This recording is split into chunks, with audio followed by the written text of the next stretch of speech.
ನಿಲ್ಲಲಿ ನಿಲ್ಲಲಿ ನಿಲ್ಲಲಿ ನಿಲ್ಲಲಿ ಬೇಡವೇ ಬೇಡ ಬೇಡವೇ ಬೇಡ ಬೇಡವೇ ಬೇಡ ಬೇಕೇ ಬೇಕು ಬೇಕೇ ಬೇಕು ಬೇಕೇ ಬೇಕು ವಿಶ್ವದಾದ್ಯಂತ ವಿಶ್ವದಾದ್ಯಂತ ನಮ್ಮನ್ನ ನೂರಾರು ವರ್ಷಗಳು ಕಾಲ ಹಿಂದಕ್ಕೆ ತಳ್ಳಿಬಿಡ್ತವೆ. ಬಹುಶಃ ಹರಪ್ಪ ಮೊಹಂಜದಾರೋ ಬೆಳವಣಿಗೆ ಕಾಲಾನುಕಾಲದಲ್ಲಿ ಕಾಡಿನಲ್ಲಿರ್ತಕ್ಕಂಥ ಮನುಷ್ಯ ತಾನೇ ಒಂದು ಗುಂಪಿನೊಂದಿಗೆ ಇನ್ನೊಂದು ಗುಂಪಿನಲ್ಲಿ ಯುದ್ಧ ಮಾಡಿ ಮಾಡಿ ಮಾಡಿ ಸರ್ವನಾಶ ಆಗಿ ಲಕ್ಷಾಂತರ ವರ್ಷಗಳು ಇದೇ ಪರಿಸ್ಥಿತಿಗಳಾಗಿರ್ಬೋದು. ಅದಾದ ನಂತರ ಮನುಷ್ಯ ಬೆಳಕಿಗೆ ಬಂದಿರಬೇಕು.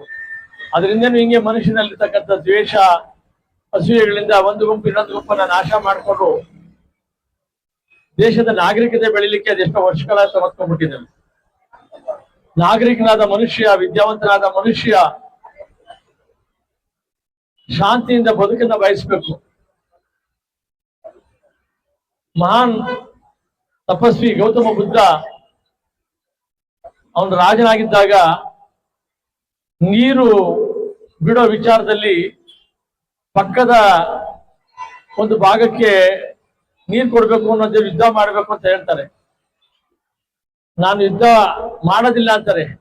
ಹಾಗಾದ್ರೆ ನೀನು ಅಧಿಕಾರವನ್ನ ತ್ಯಜಿಸ್ಬೇಕಾಗತ್ತೆ ಅಂತಾರೆ.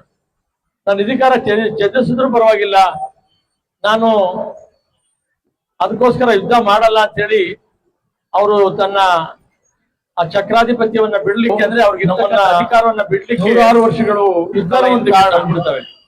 ಅದನ್ನ ಬಿಟ್ಟು ಬಹುಶಃ ಹರಪ್ಪ ಅಂತೇಳಿ ಅವರು ಅಲ್ಲಿಂದ ಮನೆ ಬಿಟ್ಟು ಬೆಳವಣಿಗೆ ಆ ದೇಶದಲ್ಲಿ ಹುಟ್ಟಿದ ಕಾಲಾನುಕಾಲದಲ್ಲಿ ಕಾಡಿನಲ್ಲಿರ್ತಕ್ಕಂಥ ಪ್ರಪಂಚದ ಇತಿಹಾಸದಲ್ಲಿ ಯುದ್ಧ ಮಾಡಿ ಮಾಡಿ ಮಾಡಿ ಸರ್ವನಾಶ ಯಾವುದೇ ದೇಶಕ್ಕೆ ಸ್ವತಂತ್ರಗಳು ಇದೇ ಪರಿಸ್ಥಿತಿಗಳಾಗಿ ಅನೇಕ ಯುದ್ಧಗಳು ನಡೆದಿದೆ. ಆದ ನಂತರ ಮನುಷ್ಯ ಬೆಳಕಾದ್ರೆ ನಮ್ಮ ದೇಶದ ಇತಿಹಾಸದಲ್ಲಿ ಇನ್ನೇನು ಹಿಂಗೆ ಮನುಷ್ಯನಲ್ಲಿ ಮಹಾತ್ಮ ಗಾಂಧೀಜಿ ಅಂತ ಮಹಾತ್ಮರು ಅಸೂಯೆಗಳಿಂದ ಒಂದು ಯುದ್ಧ ಮಾಡದೇನೆ ನಾಶ ಮಾಡಿಕೊಂಡು ಅಹಿಂಸಾ ಚಳವಳಿಯಿಂದ ಮುಖಾಂತರ ದೇಶದ ನಾಗರಿಕತೆ ಬೆಳಿಲಿಕ್ಕೆ ದೇಶಗಳ ಹೊತ್ಕೊಂಡ್ಬಿಟ್ಟಿದ್ದೇವೆ. ನಾಗರಿಕನಾದ ಮನುಷ್ಯ, ವಿದ್ಯಾವಂತನಾದ ಮನುಷ್ಯ ಶಾಂತಿಯಿಂದ ಬದುಕನ್ನ ಬಯಸಬೇಕು. ಮಹಾನ್ ತಪಸ್ವಿ ಗೌತಮ ಬುದ್ಧ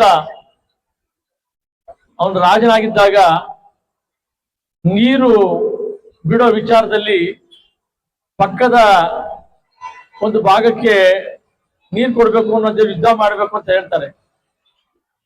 ನಾನು ಯುದ್ಧ ಮಾಡೋದಿಲ್ಲ ಅಂತಾರೆ. ಹಾಗಾದ್ರೆ ನೀನು ಅಧಿಕಾರವನ್ನ ತ್ಯಜಿಸ್ಬೇಕಾಗತ್ತೆ ಅಂತಾರೆ. ನಾನು ಅಧಿಕಾರ ತ್ಯಜಿಸಿದ್ರು ಪರವಾಗಿಲ್ಲ, ನಾನು ಅದಕ್ಕೋಸ್ಕರ ಯುದ್ಧ ಮಾಡಲ್ಲ ಅಂತೇಳಿ ಅವರು ತನ್ನ ಆ ಚಕ್ರಾಧಿಪತ್ಯವನ್ನ ಬಿಡ್ಲಿಕ್ಕೆ, ಅಂದ್ರೆ ಅವ್ರಿಗೆ ಇರ್ತಕ್ಕಂಥ ಅಧಿಕಾರವನ್ನ ಬಿಡ್ಲಿಕ್ಕೆ ಯುದ್ಧನೂ ಒಂದು ಕಾರಣ. ಅದನ್ನ ಬಿಟ್ಟು ಶಾಂತಿ ನೆಲೆಸ್ಬೇಕು ಅಂತ ಹೇಳಿ ಅವರು ಅಲ್ಲಿಂದ ಮನೆ ಬಿಟ್ಟು ಹೊರಟಂತವ್ರು. ಆ ದೇಶದಲ್ಲಿ ಹುಟ್ಟಿದಂತ ನಾವು ಇಡೀ ಪ್ರಪಂಚದ ಇತಿಹಾಸದಲ್ಲಿ ಯಾವುದೇ ದೇಶಕ್ಕೆ ಸ್ವತಂತ್ರಗಳು ಬರಬೇಕಾಗಿದ್ರೆ ಅನೇಕ ಯುದ್ಧಗಳು ನಡೆದಿದ್ದಾವೆ. ಆದ್ರೆ ನಮ್ಮ ದೇಶದ ಇತಿಹಾಸದಲ್ಲಿ ಮಹಾತ್ಮ ಗಾಂಧೀಜಿ ಅಂತ ಮಹಾತ್ಮರು ಯುದ್ಧ ಮಾಡದೇನೆ ಅಹಿಂಸಾ ಚಳವಳಿಯಿಂದ ಮುಖಾಂತರ ಅಹಿಂಸಾತ್ಮಕವಾಗಿ ಈ ದೇಶ